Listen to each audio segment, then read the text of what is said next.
Eu quero trabalhar com os irmãos agora uma série sobre o que significa a cosmovisão cristã. Talvez esse nome você já até ouviu falar, o que significa cosmovisão bíblica, o que significa cosmovisão cristã. E ela tem a ver exatamente com o que você tem feito, com tudo que você tem aprendido até hoje na sua vida. O que você tem feito com tudo aquilo que você tem aprendido na igreja? Ou então o que você vai fazer com tudo aquilo que você ainda vai aprender na igreja? Qual que é o sentido da teoria com a prática? E é isso que nós vamos ver daqui para frente. Bom, e como que nós enxergamos o mundo ao nosso redor? Como que você enxerga cada acontecimento que está acontecendo à sua volta? Como é que você faz uma leitura disso? E como é que a gente vai agir de acordo com essas circunstâncias? Bom, é um desafio viver de forma responsável diante da fé que você diz ter. É um desafio. Como é que você tem vivido de acordo com a fé que você professa? Então nós temos que viver de forma coerente com aquilo que nós estamos pregando. É o que a gente falou, fé e prática anda junta. Doutrina e vida anda junto. Não tem como você falar de uma boa teologia se você não está falando de uma boa prática. Não tem como. Uma coisa está ligada à outra. Ah, minha igreja tem uma boa teologia, mas o pessoal não vive isso. Está errado. Ah, o pessoal da minha igreja quer uma prática, mas a teologia é toda torta. Está errado também. Então nós vivemos um tempo, gente, principalmente agora com o advento da internet, todo mundo ganhou voz. Você vai no TikTok, o pessoal tem voz. Você vai lá no Instagram, o pessoal tem voz. Você vai no YouTube, o pessoal tem voz. Cada um quer ser dono da sua própria verdade. Mas afinal, o que é a verdade? Você já parou para pensar que no mundo há muitas vozes dizendo o que você tem que fazer? Esses dias eu estava vendo um vídeo de como você tem que beber água. E o cara gastou uns 3 minutos, eu acho, 3 a 4 minutos, eu não lembro, o vídeo era curto, mas eram uns 3 a 4 minutos, explicando como que você tem que beber água. Eu falo, nossa, então existe uma técnica até para beber água. E a técnica para beber água era a seguinte, bom, primeiro você não pode beber água, ixi, por que tá dando esse, não tá, de repente ele aumenta, né? Tá ruim aqui, acho que é o sinal aqui, deixa eu ver aqui, irmãos, melhora um pouquinho, misericórdia, tá ruim demais. Eu vou aumentar aqui para não ter que gritar tanto. Eu acho que é o sinal. Se ficar muito alto, aí se abaixa um pouquinho, né? Eu acho que é o sinal aqui que às vezes falha. E a técnica da pessoa de beber água era o seguinte, ó, você não pode beber água depois que acabou de comer ou durante a refeição. Você não pode beber. Mas eu vou pregar sem microfone. Tá muito ruim. Então, a ideia dele era o seguinte, ó, você tem que beber água só depois de 1 hora que você comer. Bom, aí ele falou o seguinte, ó, você tem que beber água, mas você não pode beber ela direto.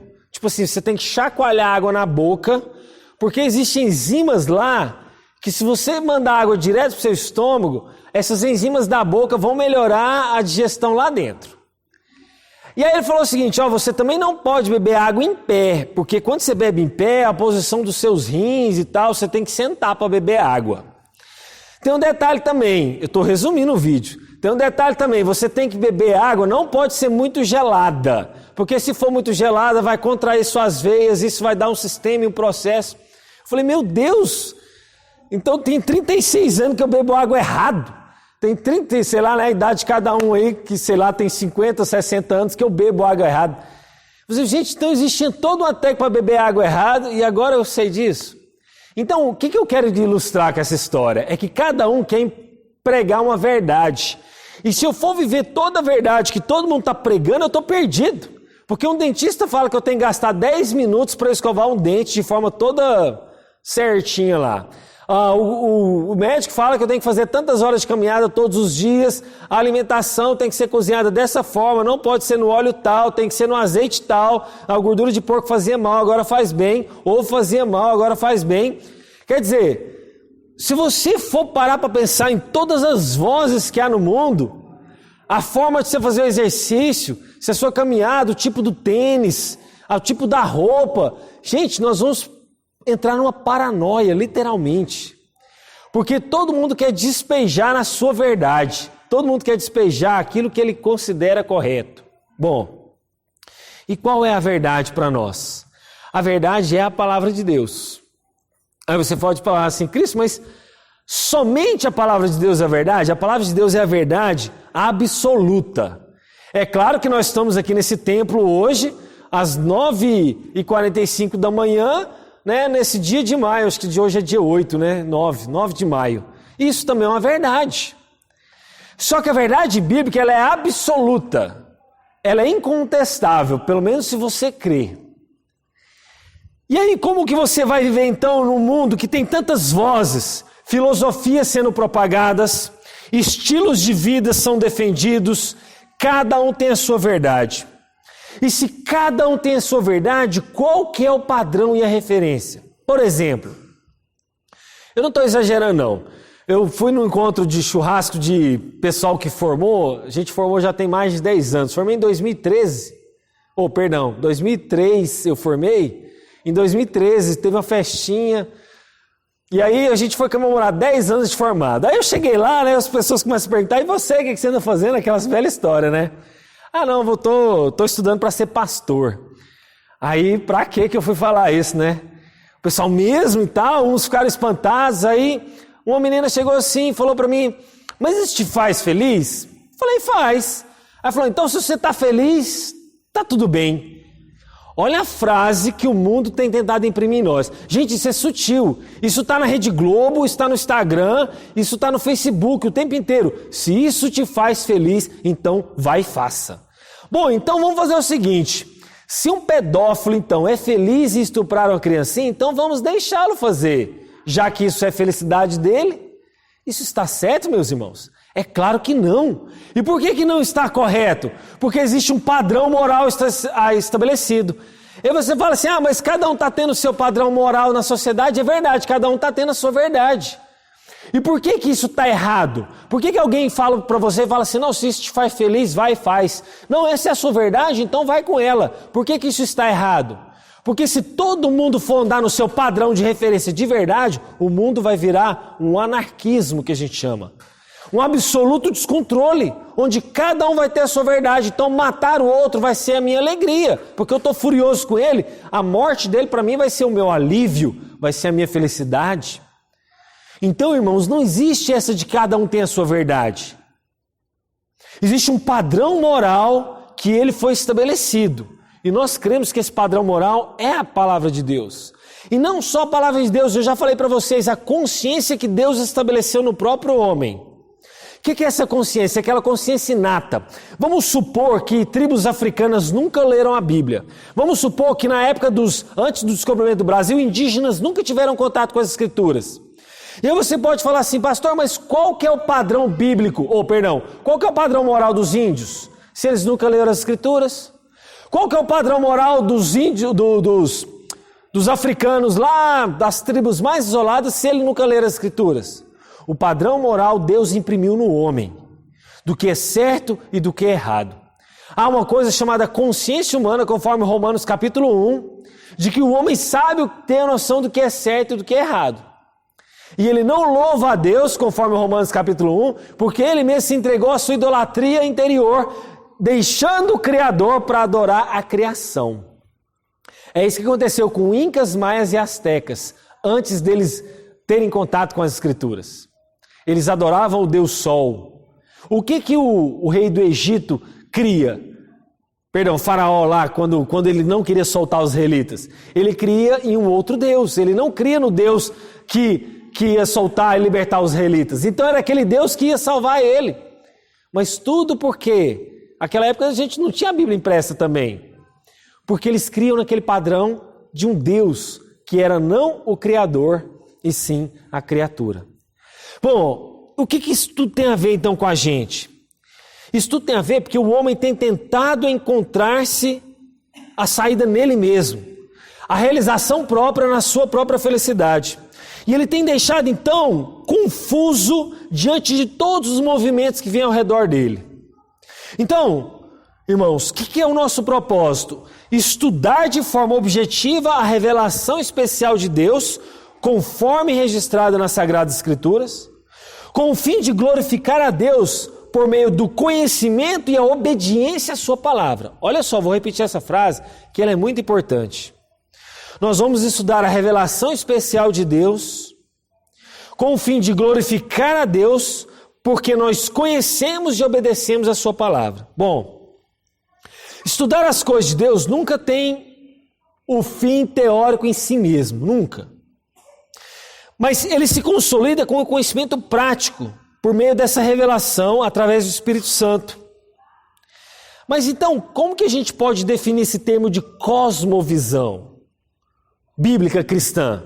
Lembra, na primeira etapa da nossa vida, do nosso cronograma de estudos, nós estudamos o que é ser igreja, o coletivo. Agora nós vamos estudar o que é ser individual, cristão, o seu papel no mundo, qual que é o seu propósito aqui na terra. Ok, depois de a gente estudar isso aqui, nós vamos estudar como nós vamos interpretar a Bíblia, nós vamos estudar um pouco de hermenêutica. E depois nós vamos estudar toda a revelação de Deus, os 66 livros da Bíblia, introdutoriamente. Cada aula um livro, de Gênesis a Apocalipse. Bom, mas isso aí vai durar mais de 1 ano e meio, esse cronograma nosso. Nós terminamos só a primeira etapa do nosso cronograma. E nessa etapa agora de entendermos a cosmovisão bíblica cristã individual para cada crente, eu quero que você entenda o que é o cosmo. Cosmo é uma coisa ampla. E visão é uma forma de você ver o mundo, que é o que eu falei para vocês. E essa cosmovisão cristã, bíblica, reformada, tem que nortear a sua prática e a sua teoria. Como você tem aprendido e o que você tem feito com o que você tem aprendido aqui na igreja. Como eu falei, não faz sentido você vir domingo após domingo se você não tem feito nada com o que você tem aprendido. Então, nas próximas aulas, nós vamos tentar conectar o que nós estamos aprendendo com a nossa prática de vida. E a cosmovisão, então, é o sentido dessa visão geral de mundo e da vida que eu tenho. Na verdade, que a palavra de Deus diz que eu devo ter. Todo mundo tem uma cosmovisão. Gente, não tem como. A cosmovisão é como se fosse uma lente de um óculos. Imagine que esse óculos meu tem a cor verde. E quando eu colocar, eu vou ver o mundo totalmente verde. Se a irmã Elvina tiver a cor da lente dela azul, ela vai ver o mundo todo azul. Porque é a lente que ela está usando. Todos nós temos uma forma de ver o mundo e todos nós temos uma forma de agir conforme nós vemos esse mundo. Só que você pode até agir de forma inconsciente. Todo mundo tem uma cosmovisão. Seja ele consciente ou não, mas tem. E essa cosmovisão, essa forma de você ver o mundo, te faz agir, te faz votar em um candidato. Essa forma como você vê o mundo te faz você educar o seu filho. Essa forma de você ver o mundo te faz escolher um filme na Netflix. E essa forma de você ver o mundo te faz escolher um carro, ou onde você vai morar, ou um país que você vai viver. Todo mundo tem uma cosmovisão, grave isso, irmãos. E essa cosmovisão tem moldado a forma de você agir. E o nosso objetivo aqui é ajudar você a ter uma cosmovisão bíblica para que você haja de acordo com o que a palavra de Deus diz. É como se você pegasse tudo que você já aprendeu de Bíblia hoje, colocasse num balde e separasse a cada momento que você fosse agir na sua vida. Olha, vamos pôr então tudo que eu sei de Bíblia dentro desse balde. Então como que eu vou agir para educar o meu filho? Aí eu vou lá no balde e pego, a Bíblia diz que eu tenho que agir dessa forma. Aí imagina esse balde cheio de conhecimento bíblico. Nossa, como que eu vou agir agora no meu trabalho? Você pega aquele conhecimento e vai aplicar no seu trabalho. Nossa, eu vou votar num candidato. Como é que eu vou escolher o meu candidato agora? Então você vai lá naquele balde, pega e de acordo com aquele que você conhece da Bíblia, você vai votar numa pessoa. Gente, o que eu vou te falar aqui agora, eu não estou exagerando, é da mais alta importância. Eu não estou dizendo que as 12 aulas que a gente teve sobre igreja não foram importantes, mas isso aqui vai mudar a sua forma de ver e de agir no mundo. Eu espero. É como se a gente ligasse então agora um botãozinho de análise do que eu estou passando e como é que eu vou aplicar isso na minha vida. Então, tudo aquilo que acontece ao seu redor, seja você consciente ou não, você age de acordo com aquilo que você crê, de acordo com as suas crenças, ok? Então, você começa a pensar de forma prática. Bom, aquela pessoa está agindo assim, mas que forma incoerente conforme as escrituras. Nossa, fulano está fazendo aquilo ali, nossa, mas que incoerência conforme a Bíblia diz. Não está coerente. Então você começa a avaliar. Gente, eu posso estar sendo até meio, talvez, como é que eu digo, puritano demais, mas esse não é o propósito. Mas é como se você parasse para pensar assim, gente, será que eu ergui esse templo e ele refletiu a Deus? Como que ele refletiu a Deus? Vamos pensar. Eu ergui esse templo num terreno que estava regular. Eu feri a lei orgânica do município ao erguer esse templo. Eu machuquei pessoas ou passei por cima de trabalhadores ao erguer esse templo. Será que eu fiz compras desonestas ao erguer esse templo? Será que esse templo obedece ao conforto dos meus irmãos? Será que esse templo... Isso é glorificar a Deus em todas as coisas. Será que isso aqui aponta para Deus? Vou te dar um exemplo bem simples antes da gente prosseguir, senão eu vou ficar muito esmiuçado só na introdução. Os templos, antigamente, eles haviam as pontas. Não sei se já viram as janelas dos templos, havia uma certa ponta. Vocês já repararam isso?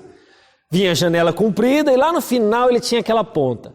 Os bancos das igrejas também, ele erguia assim, lá no final ele tinha uma ponta. Por que daquela ponta? Você já parou para pensar? Por que a arquitetura antiga fazia aquilo ali? Aquele intuito era sempre de apontar para Deus, sempre de apontar para o céu. Por que o templo, às vezes tinha pinturas, a Capela de Sistina, se eu não me engano, tem pinturas de lindíssimas em cima. Por quê? Para que você olhasse para o alto, olhasse para o céu e enxergasse aquilo que Deus mesmo estava revelando na sua palavra. Por que talvez nós condenamos, eu entendo talvez essa dificuldade hoje de ter pinturas dentro da igreja?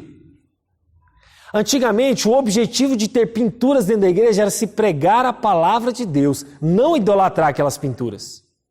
O objetivo de ter toda aquela pintura ali na parede não era você ir lá naquela imagem de, entre aspas, São Pedro, São Paulo, ajoelhar nela e idolatrar ela, não.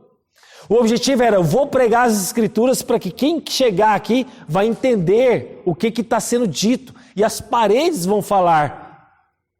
Não só as pinturas, né, o pregador, a forma de vestir. Então, isso significa que tudo na nossa vida tem que expressar a Deus. Isso é cosmovisão cristã. É tudo que eu vou fazer, eu vou pensar como a Bíblia diz que eu devo fazer.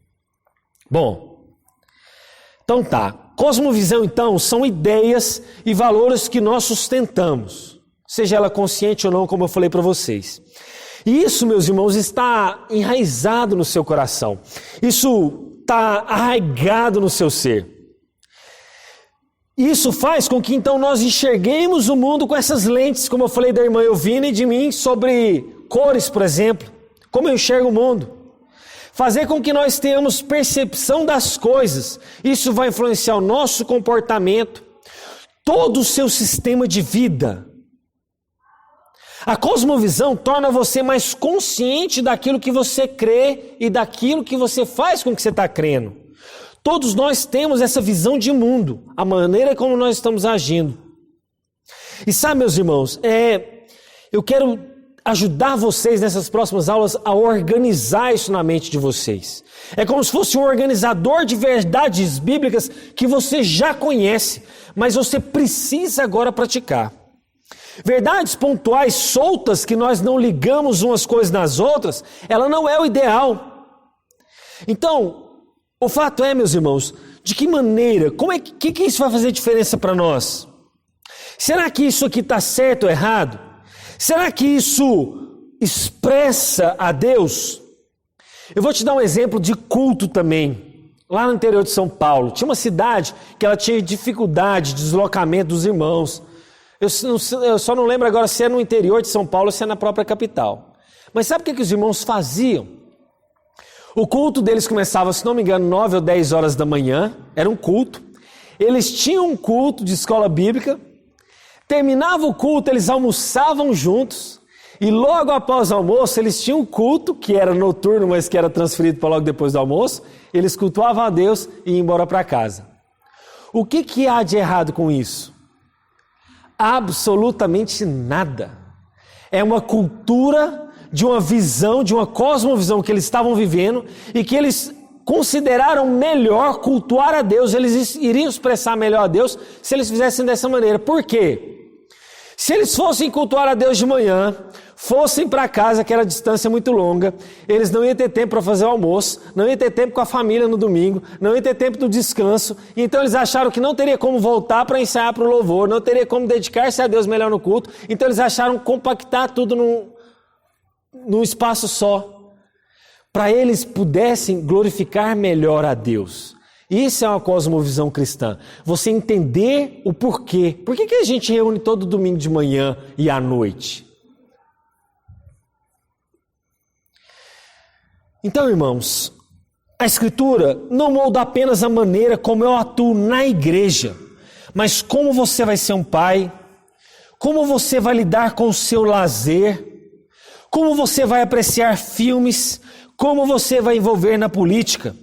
Ela vai amarrar esse todo da vida do crente, fazendo aquilo que é útil das verdades bíblicas, que eu já sei, útil para o meu dia a dia.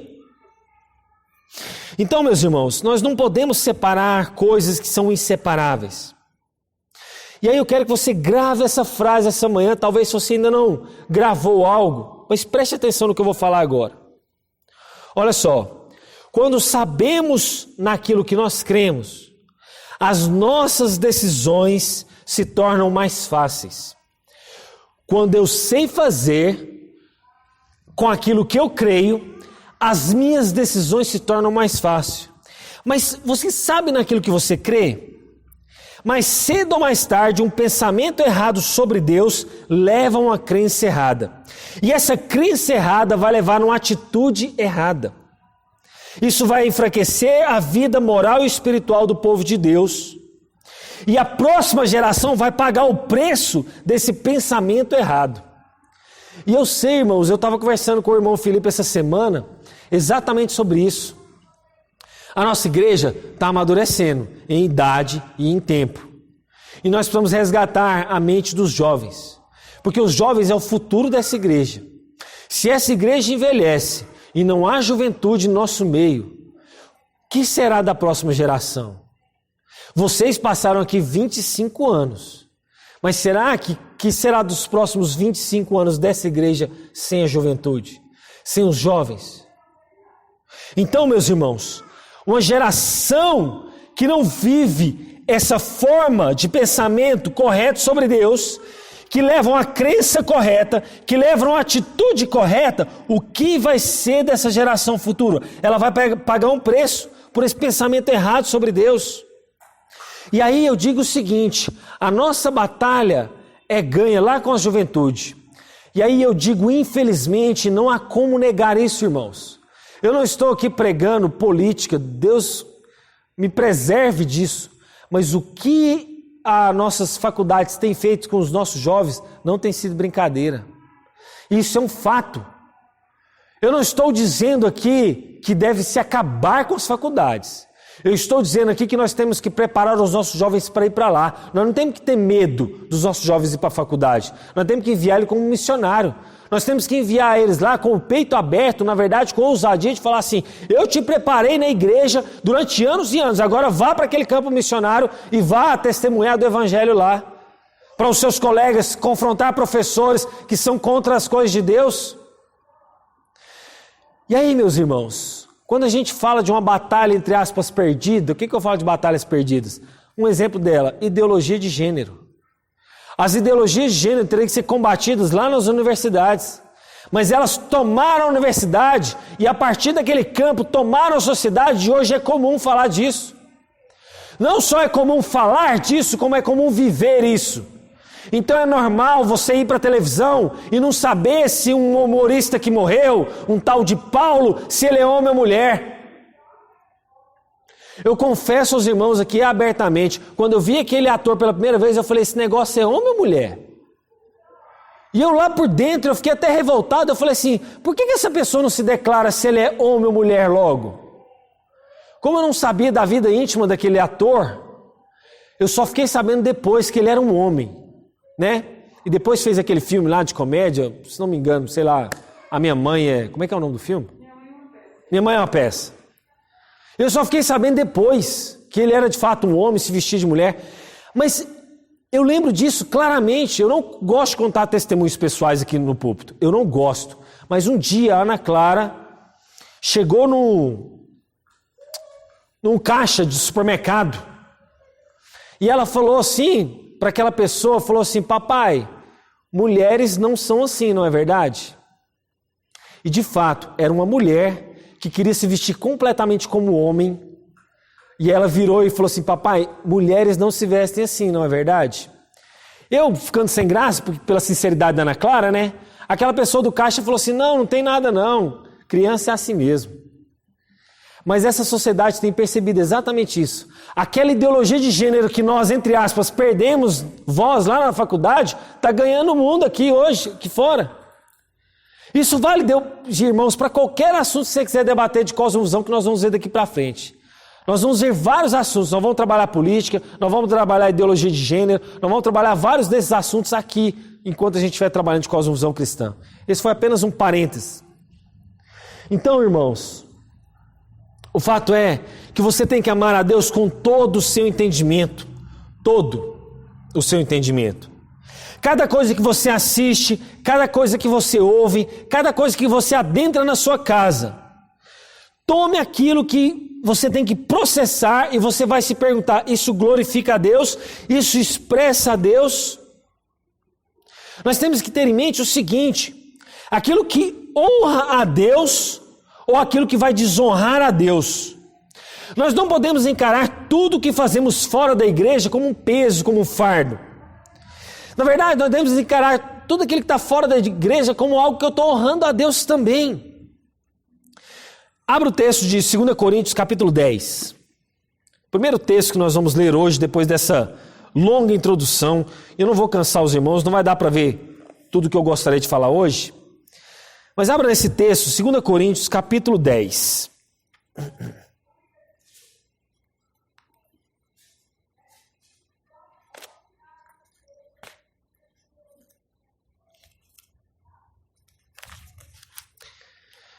Vamos ler o verso 4 a 6.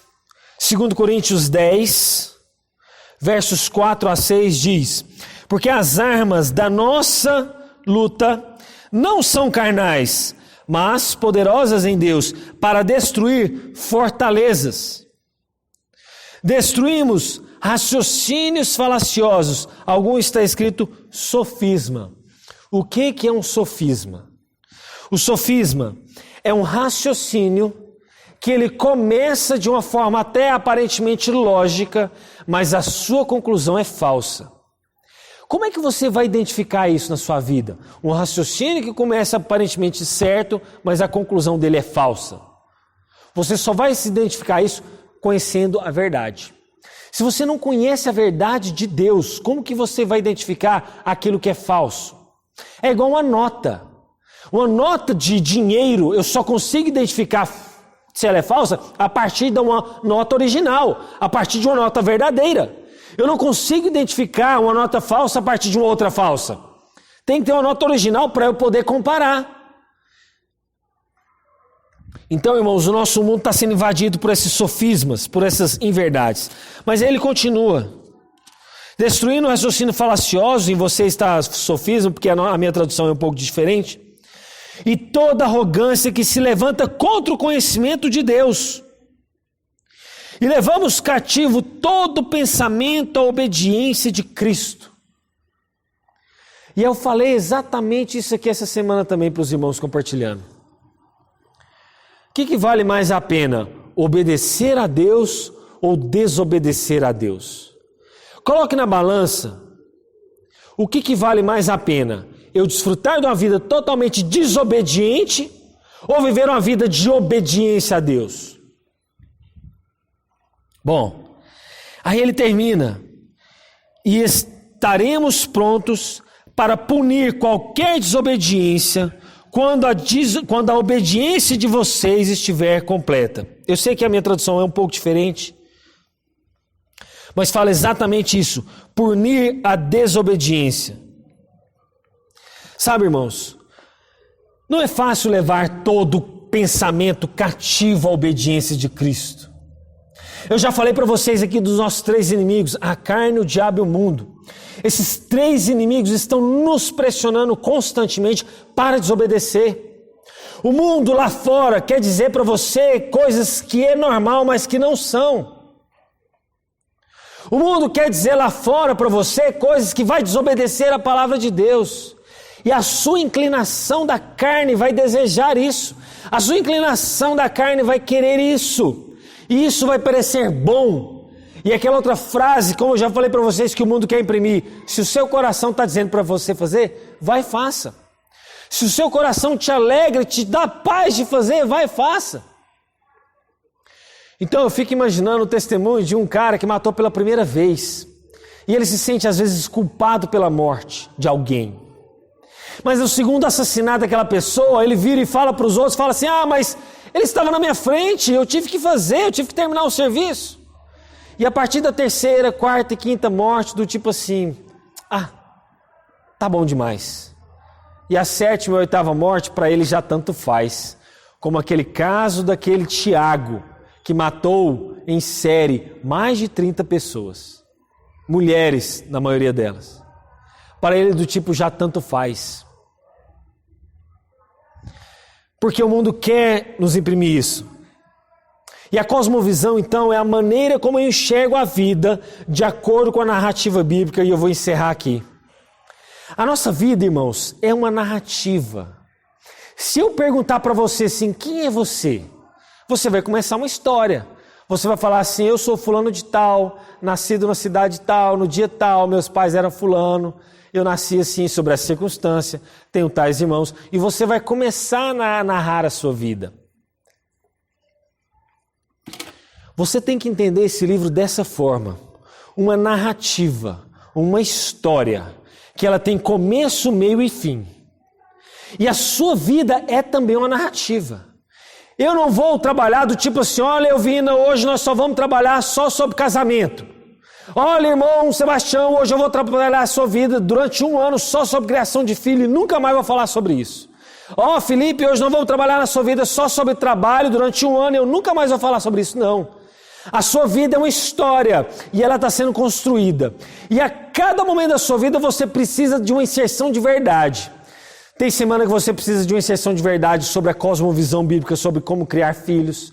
Na outra semana você vai precisar como relacionar com a sua esposa. Na próxima semana é como relacionar, como vai ter uma votação na cidade, você vai precisar votar no candidato, como que eu voto biblicamente. Olha, nós precisamos exortar um irmão, como é que eu vou lidar com esse caso? Então nós vamos lidar com a questão eclesiástica. Eu vou ter um lazer, será que eu procuro tal e tal? Cada etapa da sua narrativa, da sua história, vai sendo inseridas verdades no meio dela, que vai corrigindo a sua rota, que vai corrigindo a sua forma de ver o mundo. A Bíblia é isso. A Bíblia começa com a história de Deus criando todas as coisas e na consumação de todas as coisas. A Bíblia começa com a história de um jardim, mas termina com a cidade. A Bíblia começa com a criação, continua com a queda, tem a redenção, mas vai terminar com a consumação, com a glorificação de todas as coisas. Esse é o resumo dessa narrativa. Criação, queda, redenção, consumação. Criação, queda, redenção, consumação. Isso é o resumo da Bíblia. Essa é a cosmovisão bíblica. Esse é o resumo da palavra de Deus. E aí, conforme essa história vai acontecendo, um pouco de teologia sistemática vai entrando sobre Cristo, um pouco sobre o Espírito Santo vai entrando naquela narrativa, um pouco como Deus é Deus soberano entra naquela narrativa, um pouco como a responsabilidade humana entra naquela narrativa. Está entendendo?